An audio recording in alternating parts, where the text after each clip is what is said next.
The Enlightenments of Pagett Roman 1000 by Rudyard Kipling. Because half a dozen grasshoppers under a fern make the field ring with their importunate chink, while thousands of great cattle, reposed beneath the shadow of the British oak, chew the cud, and our silent prey do not imagine that those who make the noise are the only inhabitants of the field, that, of course, they are many in number, or that, after all, they are other than the little shriveled, meager, hopping though loud and troublesome insects of the hour Burke Reflections on the Revolution in France. They were sitting in the veranda of the splendid palace of an Indian proconsul, surrounded by all the glory and mystery of the immemorial East in plain English. It was a one-storied, 10-roomed, whitewashed, mud-roofed bungalow, set in a dry garden of dusty tamarisk trees, and divided from the road by a low mud wall. The green parrots screamed overhead as they flew in battalions to the river for their morning drink. Beyond the wall, clouds of fine dust showed, where the cattle and goats of the city were passing, a field to graze. The remorseless white light of the winter sunshine of northern India lay upon everything, and improved nothing from the winding Persian wheel, by the lawn tennis court, to the long perspective of level road, and the blue domed tombs of Mohammedan saints just visible above the trees. "A happy new year," said Ord to his guest. "It's the first you've ever spent out of England, isn't it?" "Yes, happy new year," said Pagett, smiling at the sunshine. "What a divine climate you have here. Just think of the brown, cold fog hanging over London now." And he rubbed his hands. It was more than 20 years since he had last seen Ord, his schoolmate, and their paths in the world had divided early. The one had quitted college to become a cogwheel in the machinery of the great Indian government. The other, more blessed with goods, had been whirled into a similar position in the English scheme. 3 successive elections had not affected Pagett's position with a loyal constituency, and he had grown insensibly to regard himself in some sort as a pillar of the empire, whose real worth would be known later on, after a few years of conscientious attendance at many divisions, after newspaper battles innumerable, and the publication of interminable correspondence and more hasty oratory than in his calmer moments he cared to think upon. It occurred to him, as it had occurred to many of his fellows in Parliament, that a tour to India would enable him to sweep a larger lyre, and address himself to the problems of imperial administration, with a firmer hand, accepting therefore a general invitation extended to him by Ord some years before Pagett bad taken ship to Karachi, and only overnight had been received with joy by the Deputy Commissioner of Amara. They had sat late discussing the changes and chances of 20 years, recalling the names of the dead, and weighing the futures of the living, as is the custom of men, meeting after intervals of action. Next morning they smoked the after-breakfast pipe in the veranda, still regarding each other curiously. Pagett, in a light gray frock coat, and garments much too thin for the time of the year, and a pugreed sun hat carefully and wonderfully made. Ord in a shooting coat, riding breeches, brown cowhide boots with spurs, and a battered flax helmet. He had ridden some miles in the early morning to inspect a doubtful river dam. The men's faces differed as much as their attire. Ord's, worn and wrinkled around the eyes and grizzled at the temples, was the harder and more square of the two, and it was with something like envy that the owner looked at the comfortable outlines of Pagett's blandly receptive countenance, the clear skin, the untroubled eye, and the mobile, clean-shaved lips. "And this is India," said Pagett for the 20th time, staring long and intently at the gray feathering of the tamarisks. "One portion of India, only it's very much like this for 300 miles in every direction. By the way, now that you have rested a little, I wouldn't ask the old question before. What do you think of the country? 'Tis the most pervasive country that ever yet was seen. I acquired several pounds of your country coming up from Karachi. The air is heavy with it, and for miles and miles along that distressful eternity of rail, there's no horizon to show where air and earth separate. Yes, it isn't easy to see truly or far in India, but you had a decent passage out, hadn't you? Very good on the whole. Your Anglo-Indian may be unsympathetic about one's political views, but he has reduced ship life to a science. The Anglo-Indian is a political orphan, and if he's wise, he won't be in a hurry to be adopted by your party grandmothers. But how were your companions unsympathetic?" "Well, there was a man called Dawlish, a judge somewhere in this country, it seems, and a capital partner at whist, by the way. And when I wanted to talk to him about the progress of India, in a political sense," Ord hid a grin which might, or might, not have been sympathetic, "the National Congress movement, and other things in which, as a member of Parliament, I am of course interested." He shifted the subject, and when I once cornered him, he looked me calmly in the eye and said, "That's all Tommy rot, come and have a game at bull, you may laugh, But that isn't the way to treat a great and important question. And knowing who I was, well, I thought it rather rude, don't you know? And yet Dalish is a thoroughly good fellow. Yes, he's a friend of mine, and one of the straightest men. I know, I suppose, like many Anglo-Indians, he felt it was hopeless to give you any just idea of any Indian question without the documents before you. And in this case, the documents you want are the country and the people. Precisely that was why I came straight to you, bringing an open mind to bear on things I am anxious to know what popular feeling in India is really like now that it has wakened into political life. The National Congress, in spite of Dalish, must have caused great excitement among the masses. On the contrary, nothing could be more tranquil than the state of popular feeling. And as to excitement, the people would as soon be excited over the rule of three as over the Congress. Excuse me, Ord, but do you think you are a fair judge? Isn't the official Anglo-Indian naturally jealous of any external influences that might move the masses, and so much opposed to liberal ideas, truly liberal ideas, that he can scarcely be expected to regard a popular movement with fairness? What did Dalish say about Tommy Rot? Think a moment, old man. You and I were brought up together, taught by the same tutors, read the same books, lived the same life and new languages, and work among new races, while you more fortunate remain at home. Why should I chain my mind or mind because I change my sky? Why should I and the few hundred Englishmen in my service become unreasonable, prejudiced fossils, while you and your newer friends alone remain bright and open-minded? You surely don't fancy civilians are members of a Primrose League. Of course not, but the mere position of an English official gives him a point of view which cannot but bias his mind on this question. Pagett moved his knee up and down a little uneasily as he spoke.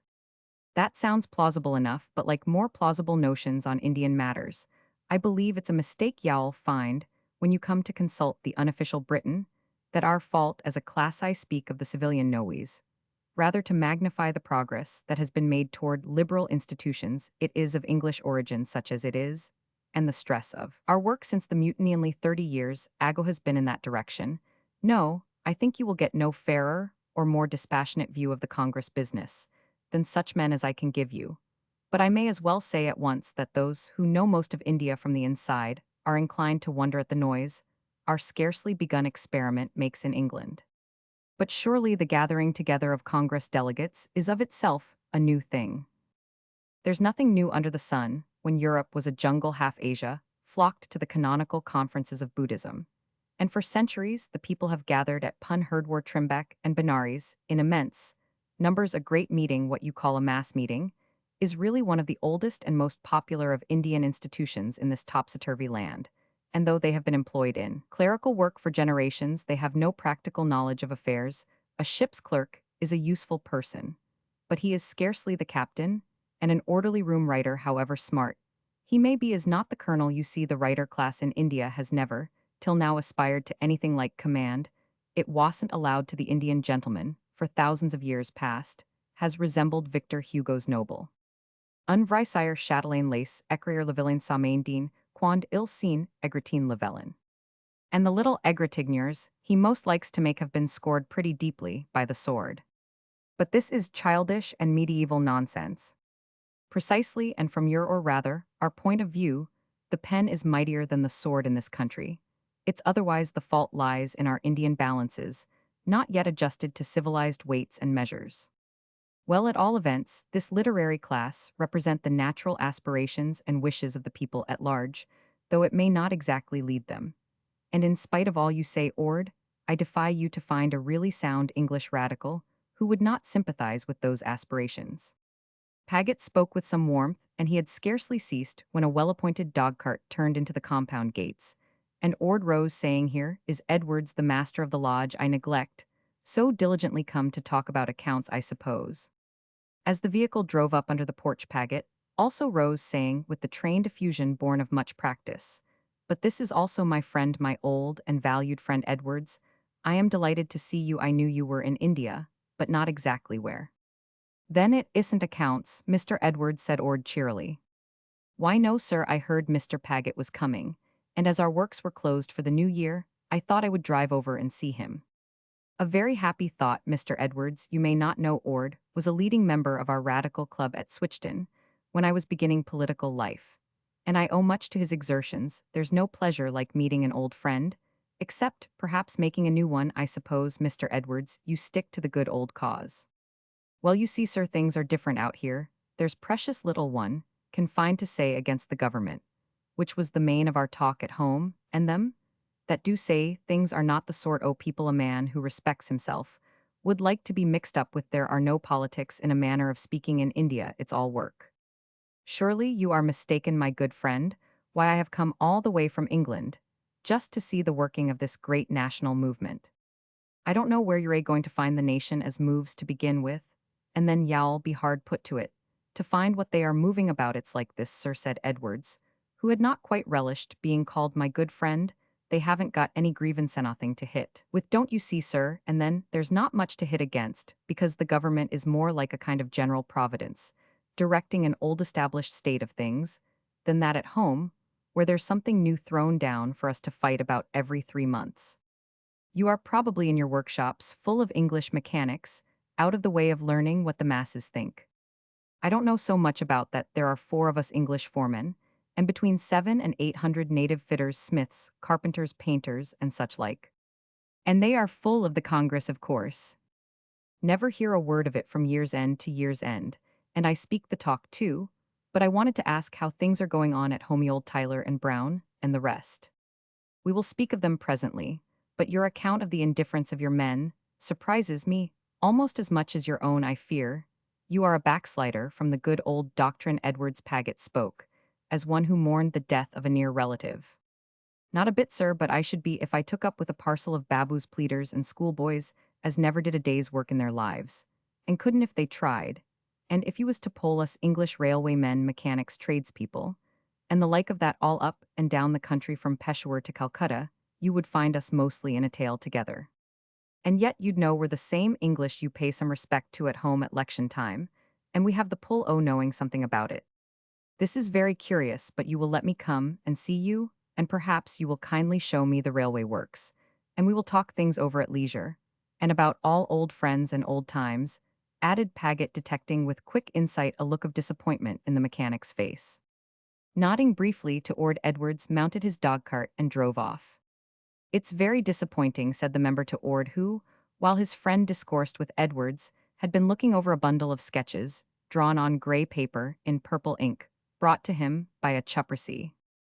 Don't let it trouble you, old chap, said Ord sympathetically. Look here. A moment, here are some sketches by the man who made the carved wood screen you admired so much in the dining room, and wanted a copy of, and the artist himself is here too.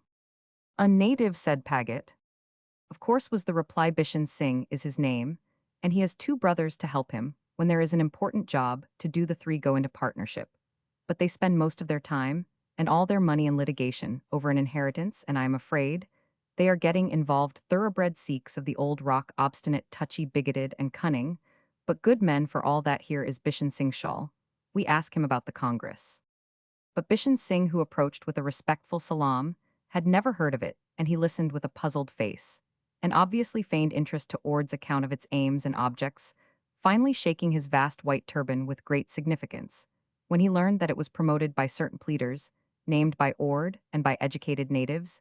He began with labored respect to explain how he was a poor man with no concern in such matters, which were all under the control of God, but presently broke out of Urdu into familiar Punjabi, the mere sound of which had a rustic smack of village smokereek and ploudil, as he denounced the wearers of white coats, the jugglers with words who filched his field from him, the men whose backs were never bowed in honest work, and poured ironical scorn on the Bengali. He and one of his brothers had seen Calcutta, and being at work there had Bengali carpenters given to them as assistants. Those carpenters, said Bishan Singh, black apes, were more efficient workmates, and as for the Bengali babuchik, the guttural click needed no interpretation, but Ord translated the rest while Pagett gazed with interest at the woodcarver. He seems to have a most illiberal prejudice against the Bengali, said the Roman 1000p. Yes, it's very sad that, for ages outside Bengal, there should be so bitter a prejudice. Pride of race, which also means race hatred, is the plague and curse of India, and it spreads far. Ord pointed with his riding whip to the large map of India on the veranda wall. See, I begin with the north, said he. There's the Afghan, and as a Highlander, he despises all the dwellers in Hindustan with the exception of the Sikh, whom he hates as cordially as the Sikh hates him. The Hindu loathes Sikh and Afghan and the Rajput that's a little lower down across this yellow blot of deserthas. A strong objection, to put it mildly, to the Maratha, who by the way poisonously hates the Afghan. Let's go north a minute. The Sindhi hates everybody I've mentioned. Very good, well take, less warlike races, the cultivator of northern India domineers over the man in the next province. And the Bihari of the northwest ridicules the Bengali. They are all at one on that point. I am giving you merely the roughest possible outlines of the facts, of course. Bishan Singh, his clean-cut nostrils still quivering, watched the large sweep of the whip, as it traveled from the frontier, through Sindh, the Punjab, and Rajputana, till it rested by the valley of the Jumna. Had eternal and inextinguishable hate, concluded Ord, flicking the lash of the whip across the large map from east to west, as he sat down. Remember Canning's advice to Lord Granville: never write or speak of Indian things without looking at a map. Pagett opened his eyes. Ord resumed, and the race hatred is only a part of it. What's really the matter with Bishan Singh is class hatred, which unfortunately is even more intense and more widely spread. That's one of the little drawbacks of caste, which some of your recent English writers find an impeccable system. The woodcarver was glad to be recalled to the business of his craft, and his eyes shone as he received instructions for a carved wooden doorway for Pagett, which he promised should be splendidly executed and dispatched to England in 6 months. It is an irrelevant detail, but in spite of Ord's reminders, 14 months elapsed before the work was finished. Business over Bishan Singh hung about, reluctant to take his leave, and at last joining his hands and approaching Ord with bated breath and whispering humbleness, said he had a petition to make. Ord's face suddenly lost all trace of expression. Speak on Bishan Singh, said he, and the carver in a whining tone explained that his case against his brothers was fixed for hearing before a native judge, and he dropped his voice still lower, till he was summarily stopped by Ord, who sternly pointed to the gate with an emphatic begone. Bishan Singh, showing but little sign of discomposure, salaamed respectfully to the friends and departed. Pagett looked inquiry. Ord, with complete recovery of his usual urbanity, replied, "It's nothing, only the old story. He wants his case to be tried by an English judge. He all do that." But when he began to hint that the other side were in improper relations with the native judge, I had to shut him up. Gunga Ram, the man he wanted to make insinuations about, may not be very bright, but he's as honest as daylight on the bench. But that's just what one can't get a native to believe. Do you really mean to say these people prefer to have their cases tried by English judges? Why, certainly. Pagett drew a long breath. I didn't know that before. At this point, a phaeton entered the compound, and Ord rose with, "Confound it, there's old Rasul Ali Khan, come to pay one of his tiresome duty calls. I'm afraid we shall never get through our little Congress discussion." Pagett was an almost silent spectator of the grave formalities of a visit paid by a punctilious old Mohammedan gentleman to an Indian official, and was much impressed by the distinction of manner and fine appearance of the Mohammedan landholder. When the exchange of polite banalities came to a pause, he expressed a wish to learn the courtly visitor's opinion of the National Congress. Ord reluctantly interpreted, and with a smile which even Mohammedan politeness could not save from bitter scorn, Rasul Ali Khan intimated that he knew nothing about it and cared still less. It was a kind of talk encouraged by the government for some mysterious purpose of its own, and for his own part he wondered and held his peace. Pagett was far from satisfied with this, and wished to have the old gentleman's opinion on the propriety of managing all Indian affairs on the basis of an elective system. Ord did his best to explain, but it was plain the visitor was bored and bewildered. Frankly, he didn't think much of committees. They had a municipal committee at Lahore, and had elected a menial servant and orderly as a member. He had been informed of this on good authority, and after that committees had ceased to interest him, but all was according to the rule of government, and please God, it was all for the best. "What an old fossil it is," cried Pagett, as Ord returned from seeing his guest to the door, "just like some old blue-blooded hidalgo of Spain. What does he really think of the Congress, after all, and of the elective system? Hates it all like poison when you are sure of a majority election. Is a fine system, but you can scarcely expect the Mohammedans, the most masterful and powerful minority in the country, to contemplate their own extinction with joy. The worst of it is that he and his coreligionists, who are many, and the landed proprietors also of Hindu race, are frightened and put out by this election business, and by the importance we have bestowed on lawyers, pleaders, writers, and the like, who have up to now been in abject submission to them. They say little, but after all, they are the most important faggots in the great bundle of communities, and all the glib bunkum in the world would not pay for their estrangement. They have controlled the land, but I am assured that experience of local self-government in your municipalities has been most satisfactory. And when once the principle is accepted in your centers, don't you know, it is bound to spread. And these important top people of yours would learn it like the rest. I see no difficulty at all. And the smooth lips closed with the complacent snap, habitual to Pagett Roman 1000p, the man of cheerful yesterdays and confident tomorrows. Ord looked at him with a dreary smile. The privilege of election has been most reluctantly withdrawn from scores of municipalities, others have had to be summarily suppressed, and outside the presidency towns, the actual work done has been badly performed. This is of less moment, perhaps it only sends up the local death rates then. The fact that the public interest in municipal elections, never very strong, has waned, and is waning in spite of careful nursing on the part of government servants. Can you explain this lack of interest? Said Pagett, putting aside the rest of Ord's remarks. You may find a ward of the key in the fact that only 1 in every 1,000 of our population can spell. Then they are infinitely more interested in religion and caste questions than in any sort of politics. When the business of mere existence is over, their minds are occupied by a series of interests, pleasures, rituals, superstitions, and the like based on centuries of tradition and usage. You perhaps find it hard to conceive of people absolutely devoid of curiosity, to whom the book, the daily paper, and the printed speech are unknown, and you would describe their life as blank. That's a profound mistake. You are in another land, another century, down on the bedrock of society, where the family merely, and not the community, is all important. The average Oriental cannot be brought to look beyond his clan. His life, too, is more complete and self-sufficing, and less sordid and low-thoughted than you might imagine. It is bovine and slow in some respects, but it is never empty. You and I are inclined to put the cart before the horse, and to forget that it is the man that is elemental, not the book. The corn and the cattle are all my care, and the rest is the will of God. Why should such folk look up from their immemorially appointed round of duty and interests to meddle with the unknown and fuss with voting papers? How would you, atop of all your interests, care to conduct even 1/10 of your life according to the manners and customs of the Papuans? Let's say that's what it comes to. But if they want take the trouble to vote, why do you anticipate that Mohammedans, proprietors, and the rest would be crushed by majorities of them? Again, Pagett disregarded the closing sentence. Because though the landholders would not move a finger on any purely political question, they could be raised in dangerous excitement by religious hatreds. Already the first note of this has been sounded by the people who are trying to get up an agitation on the Kipling question, and every year there is trouble over the Mohammedan Muharram processions.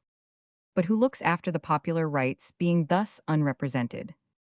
The government of Her Majesty, the Queen Empress of India, in which, if the Congress promoters are to be believed, the people have an implicit trust for the Congress circular, specially prepared for rustic comprehension, says the movement is for the remission of tax, the advancement of Hindustan, and the strengthening of the British government. This paper is headed in large letters, "May the prosperity of the Empire of India endure." Really, said Pagett, that shows some cleverness. But there are things better worth imitation in our English methods over political statement than this sort of amiable fraud. Anyhow, resumed Ord, you perceive that not a word is said about elections, and the elective principle, and the reticence of the Congress promoters here shows they are wise in their generation. But the elective principle must triumph in the end, and the little difficulties you seem to anticipate would give way on the introduction of a well-balanced scheme capable of indefinite extension. But is it possible to devise a scheme which, always assuming that the people took any interest in it, without enormous expense, ruinous dislocation of the administration, and danger to the public peace, can satisfy the aspirations of Mr. Hume and his following, and yet safeguard the interests of the Mohammedans, the landed and wealthy classes, the conservative Hindus, the Eurasians, Parsis, Sikhs, Rajputs, native Christians, domiciled Europeans, and others who are each important and powerful in their way? Paget's attention, however, was diverted to the gate, where a group of cultivators stood in apparent hesitation. Here are the 12 Apostles, by Jove, come straight out of Raphael's cartoons, said the Roman 1000p, with the fresh appreciation of a newcomer. Ord, loth to be interrupted, turned impatiently toward the villagers, and their leader, handing his long staff to one of his companions, advanced to the house. It is old Jelbo the Lumherdar, or headman of Pind Sharkat, and a very intelligent man for a villager. The Jot farmer had removed his shoes and stood smiling on the edge of the veranda. His strongly marked features glowed with russet bronze, and his bright eyes gleamed under deeply set brows, contracted by lifelong exposure to sunshine. His beard and mustache streaked with gray swept from bold cliffs of brow and cheek in the large sweeps one sees, drawn by Michelangelo, and strands of long black hair, mingled with the irregularly piled wreaths and folds of his turban, the drapery of stout blue cotton cloth thrown over his broad shoulders, and girt round his narrow loins, hung from his tall form in broadly sculptured folds, and he would have made a superb model for an artist in search of a patriarch. Ord greeted him cordially, and after a polite pause, the countryman started off with a long story told with impressive earnestness. Ord listened, and smiled, interrupting the speaker at times to argue and reason with him, in a tone which Pagett could hear was kindly and finally checking. The flux of words was about to dismiss him, when Pagett suggested that he should be asked about the National Congress.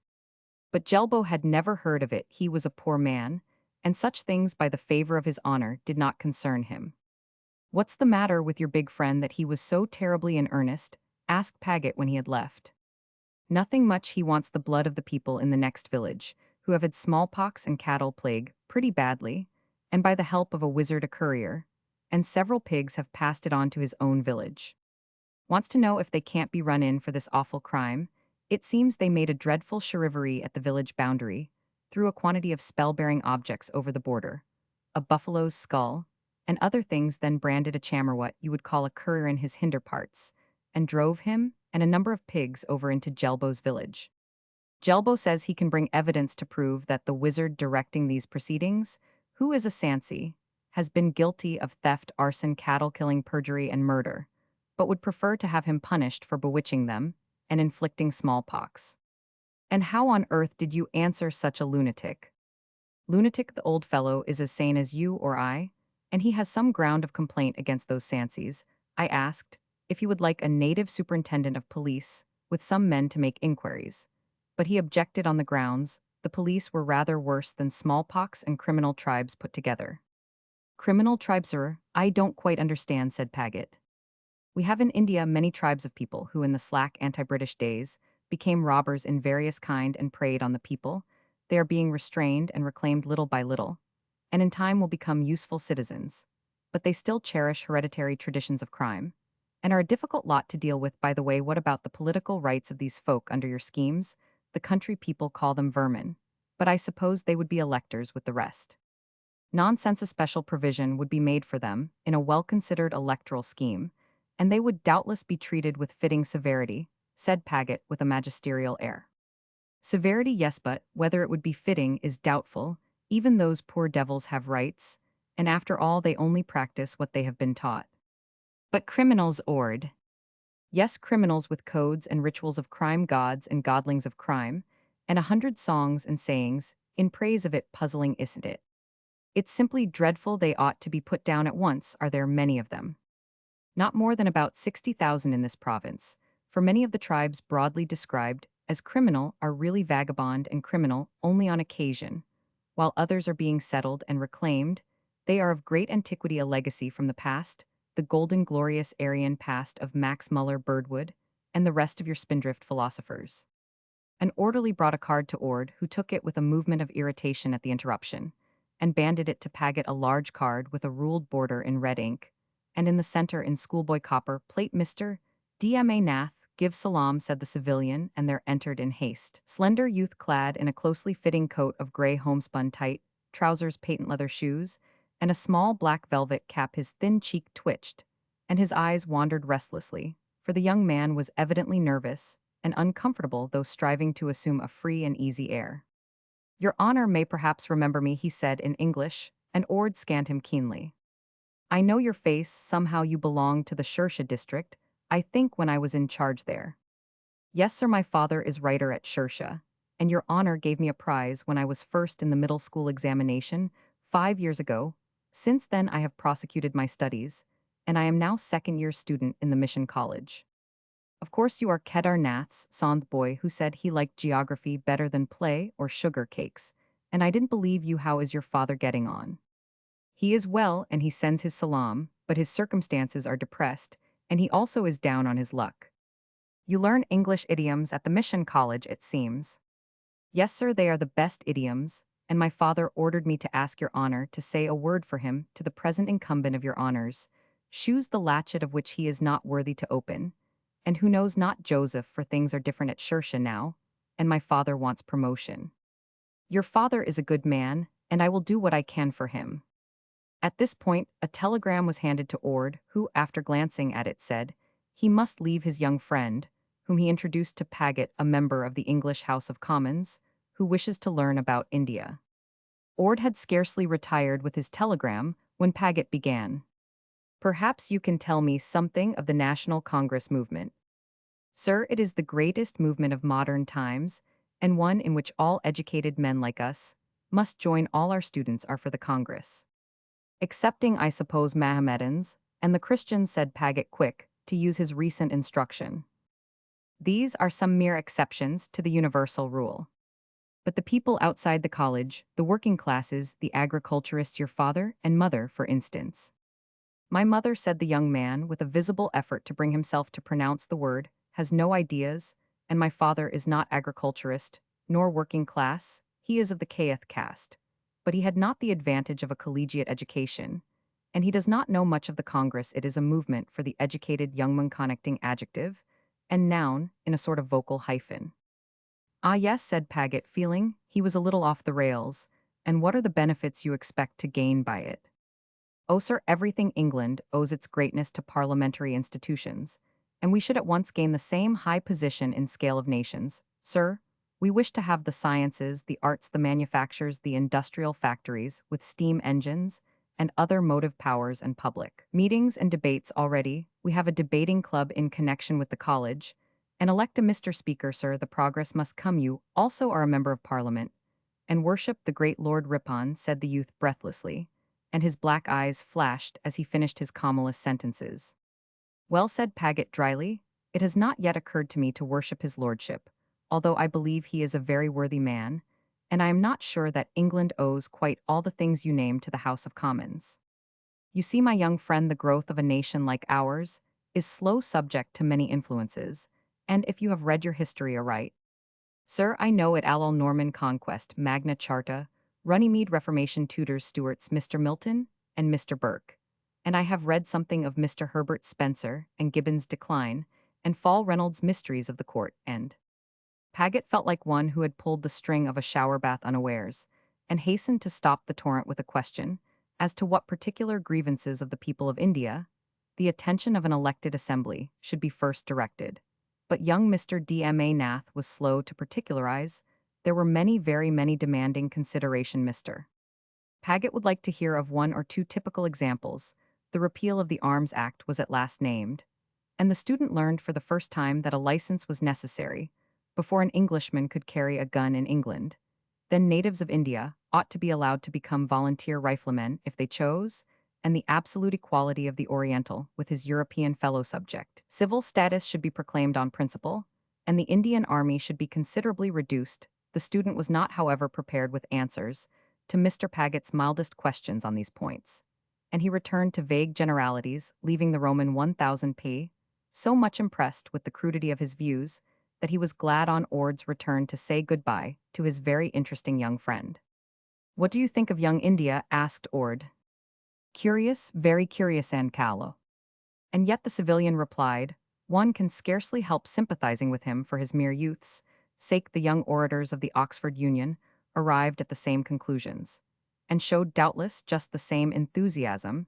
If there were any political analogy between India and England, if the 1,000 races of this empire were one, if there were any chance even of their learning to speak one language, if in short India were a utopia of the debating room, and not a real land, this kind of talk might be worth listening to. But it is all based on false analogy and ignorance of the facts. But he is a native and knows the facts. He is a sort of English schoolboy, but married 3 years and the father of 2 weaklings, and knows less than most English schoolboys. You saw all he is and knows, and such ideas as he has acquired are directly hostile to the most cherished convictions of the vast majority of the people. But what does he mean by saying he is a student of a mission college? Is he a Christian? He meant just what he said, and he is not a Christian, nor ever will he be good people in America, Scotland, and England, most of whom would never dream of collegiate education for their own sons, are pinching themselves to bestow it in pure waste on Indian youths. Their scheme is an oblique subterranean attack on heathenism, the theory being that with the jam of secular education, leading to a university degree, the pill of moral or religious instruction may he coax down the heathen gullet. But does it succeed? Do they make converts? They make no converts, for the subtle Oriental swallows the jam and rejects the pill, but the mere example of the sober, righteous, and godly lives of the principals and professors, who are most excellent and devoted men, must have a certain moral value. Yet, as Lord Lansdowne pointed out the other day, the market is dangerously overstocked with graduates of our universities who look for employment in the administration. An immense number are employed, but year by year, the college mills grind out increasing lists of youths, foredoomed to failure and disappointment, and meanwhile trades, manufactures, and the industrial arts are neglected, and in fact regarded with contempt by our new literary mandarins in posse. But our young friend said he wanted steam engines and factories, said Pagett. Yes, he would like to direct such concerns.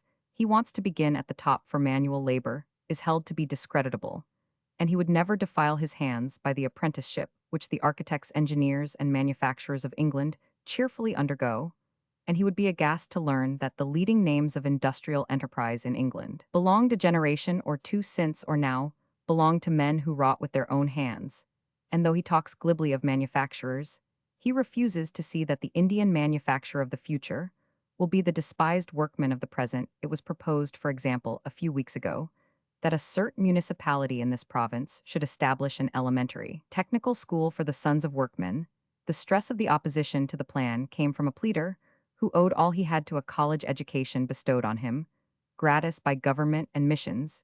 You would have fancied some fine old crusted Tory squire of the last generation was speaking. These people, he said, want no education, for they learn their trades from their fathers, and to teach a workman's son the elements of mathematics and physical science would give him ideas above his business. They must be kept in their place. And it was idle to imagine that there was any science in wood or iron work, and he carried his point. But the Indian workman will rise in the social scale, in spite of the new literary caste.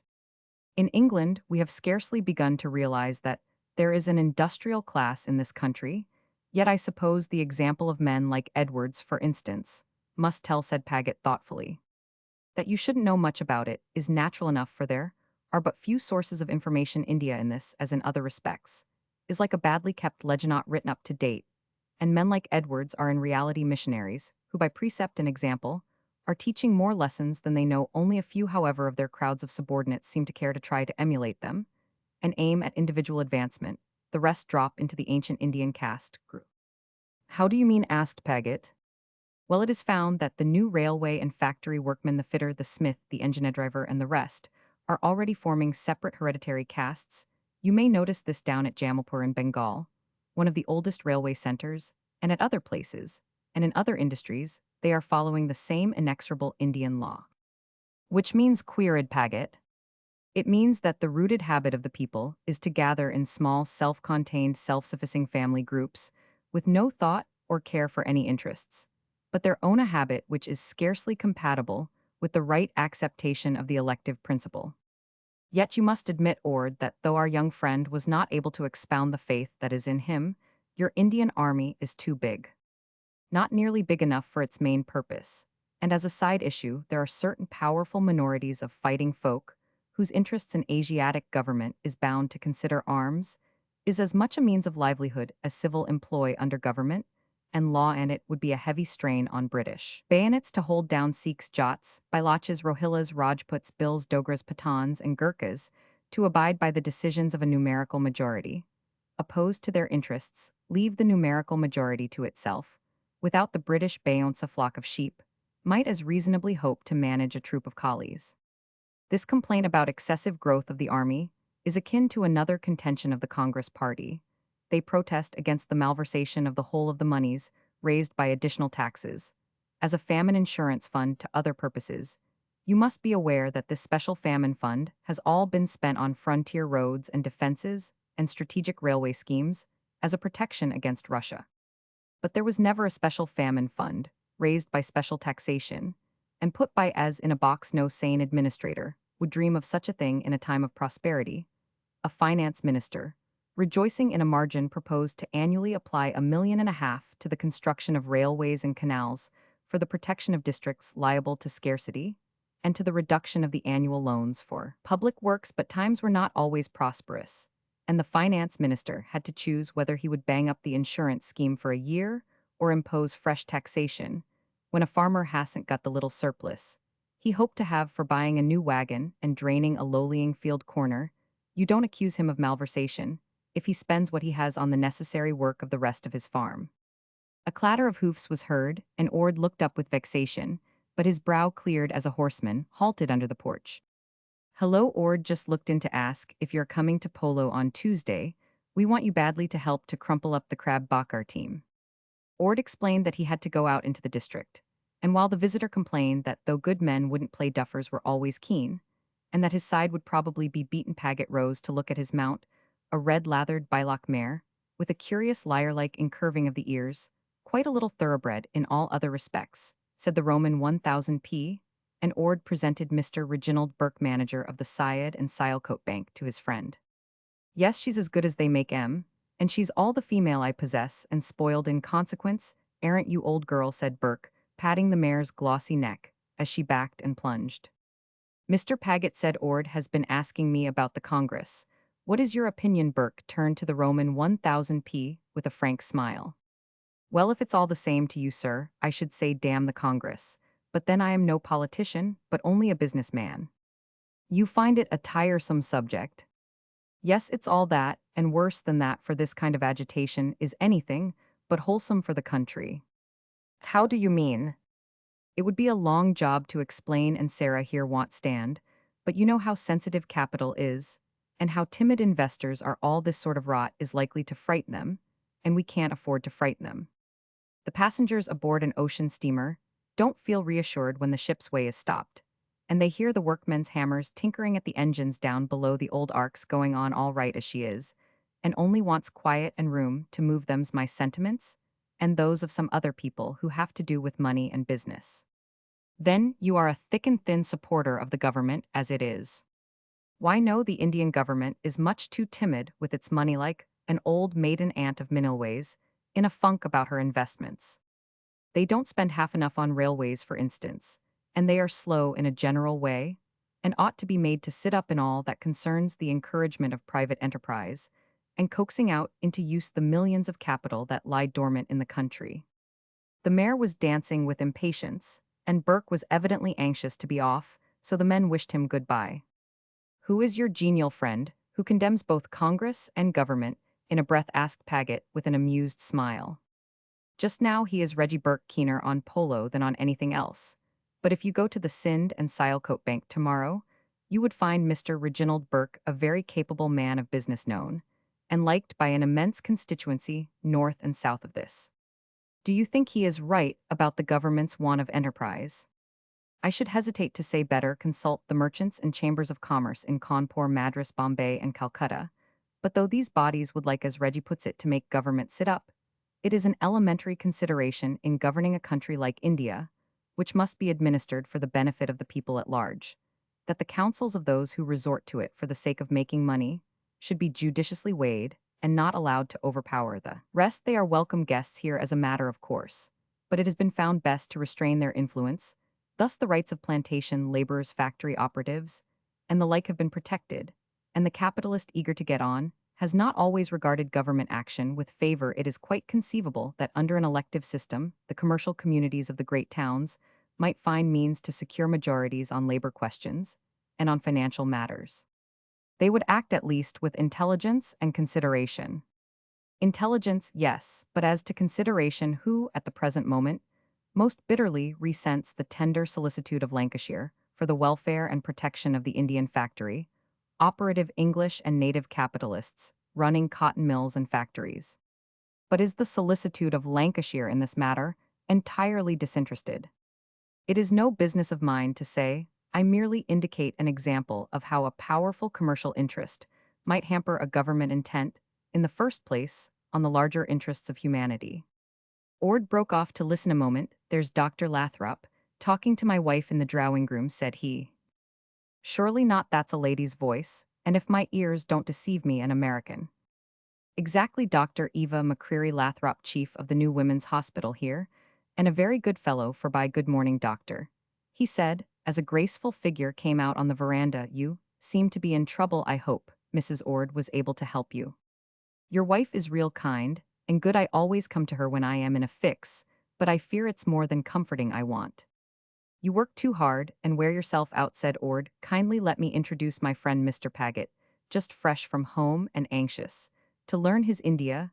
You could tell him something of that more important half, of which a mere man knows so little. Perhaps I could if it any heart to do it, but I am in trouble. I've lost a case that was doing well through nothing in the world but inattention on the part of a nurse I had begun to trust, and when I spoke only a small piece of my mind, she collapsed in a whining heap on the floor. It is hopeless. The men were silent, for the blue eyes of the lady doctor were Roman 1499, recovering herself. She looked up with a smile half sad, half humorous. And I am in a whining heap too. But what phase of Indian life are you particularly interested in, sir? Mr. Pagett intends to study the political aspect of things and the possibility of bestowing electoral institutions on the people. Wouldn't it be as much to the purpose to bestow point-lace collars on them? They need many things more urgently than votes. Why, it's like giving a bread pill for a broken leg. I don't quite follow, said Pagett uneasily. Well, what's the matter with this country is not in the least political, but an all-round entanglement of physical, social, and moral evils and corruptions, all more or less due to the unnatural treatment of women. You can't gather figs from thistles. And so long as the system of infant marriage, the prohibition of the remarriage of widows, the lifelong imprisonment of wives and mothers, in a worse than penal confinement, and the withholding from them of any kind of education or treatment as rational beings, continues, the country can't advance a step. Half of it is morally dead and worse than dead. And that's just the half from which we have a right to look for the best impulses. It's right here where the trouble is, and not in any political considerations whatsoever. But do they marry so early, said Pagett vaguely. The average age is 7, but thousands are married still earlier. One result is that girls of 12 and 13 have to bear the burden of wifehood and motherhood. And as might be expected, the rate of mortality, both for mothers and children, is terrible. Pauperism, domestic unhappiness, and a low state of health are only a few of the consequences of this. Then, when, as frequently happens, the boy husband dies prematurely, his widow is condemned to worse than death. She may not remarry, must live a secluded and despised life, a life so unnatural that she sometimes prefers suicide. More often, she goes astray. You don't know in England what such words as infant marriage, baby wife, girl mother, and virgin widow mean, but they mean unspeakable horrors here. Well, but the advanced political party here will surely make it their business to advocate social reforms, as well as political ones, said Pagett. Very surely they will do no such thing, said the lady doctor, emphatically.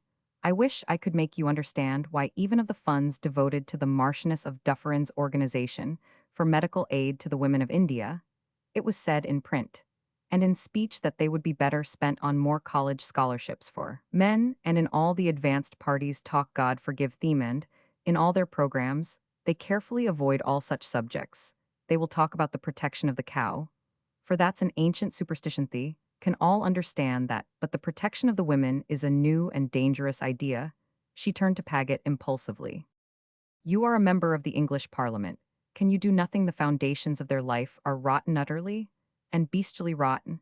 I could tell your wife things that I couldn't tell you. I know the inner life that belongs to the native, and I know nothing else. And believe me, you might as well try to grow goldenrod in a mushroom pit as to make anything of a people that are born and reared as the set these things. Ray, the men talk of their rights and privileges. I have seen the women that bear these very men, and again may God forgive the men. Paget's eyes opened with a large wonder. Dr. Lathrop rose tempestuously. I must be off to lecture, said she, and I am sorry that I can't show you my hospitals, but you had better believe, sir, that it's more necessary for India than all the elections in creation. That's a woman with a mission, and no mistake, said Pagett after a pause. Yes, she believes in her work, and so do I, said Ord. I've a notion that in the end it will be found that the most helpful work done for India in this generation was wrought by Lady Dufferin. in drawing attention what work, that was by the way, even with her husband's great name to back it, to the needs of women here, in effect native habits and beliefs, are an organized conspiracy against the laws of health and happy life, but there is some dawning of hope now. How do you account for the general indifference then? I suppose it's due in part to their fatalism and their utter indifference to all human suffering. How much do you imagine the great province of the Punjab, with over 20 million people and half a score rich towns, has contributed to the maintenance of civil dispensaries, last year about 7,000 rupees. That's £700, said Pagett quickly. I wish it was, replied Ord, but anyway it's an absurdly inadequate sum, and shows one of the blank sides of Oriental character. Pagett was silent for a long time. The question of direct and personal pain did not lie within his researches. He preferred to discuss the weightier matters of the law, and contented himself with murmuring they'll do better later on then, with a rush returning to his first thought. But my dear Ord, if it's merely a class movement of a local and temporary character, how do you account for Bradlaugh, who is at least a man of sense, taking it up? I know nothing of the champion of the new Brahmins, but what I see in the papers, I suppose, there is something tempting in being hailed by a large assemblage, as the representative of the aspirations of 250 millions of people. Such a man looks through all the roaring and the wreaths and does not reflect that it is a false perspective which, as a matter of fact, hides the real complex and manifold India from his gaze. He can scarcely be expected to distinguish between the ambitions of a new oligarchy and the real wants of the people of whom he knows nothing. But it's strange that a professed radical should come to be the chosen advocate of a movement which has for its aim the revival of an ancient tyranny. Shows how even radicalism can fall into academic grooves and miss the essential truths of its own creed. Believe me, Pagett, to deal with India, you want first-hand knowledge and experience. I wish he would come and live here for a couple of years or so. Is not this rather an ad hominem style of argument? Can't help it in a case like this. Indeed, I am not sure you ought not to go further and weigh the whole character and quality and upbringing of the man. You must admit that the monumental complacency with which he trotted out his ingenious little constitution for India showed a strange want of imagination and the sense of humor. No, I don't quite admit it, said Pagett. Well, you know him and I don't, but that's how it strikes a stranger. He turned on his heel and paced the veranda thoughtfully. And after all, the burden of the actual daily unromantic toil falls on the shoulders of the men out here, and not on his own.